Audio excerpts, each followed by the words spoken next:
अकोला शहरामध्ये जिजाऊंचं जे स्मारक आहे तो खरं म्हणजे शहराचा एक महत्त्वाचा अस्मितेचा आणि मानाचा मुद्दा असायला पाहिजे सर्व पुरोगामी विचारांच्या चळवळींसाठी आणि सर्व पक्षाच्या स्त्रियांसाठी सुद्धा।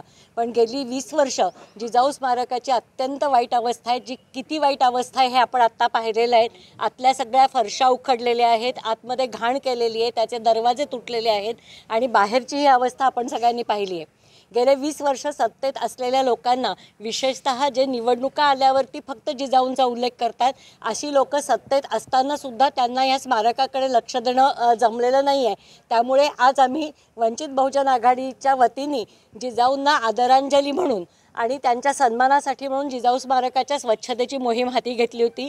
ही मोहीम आम्ही सातत्याने चालू ठेवणार आहोत।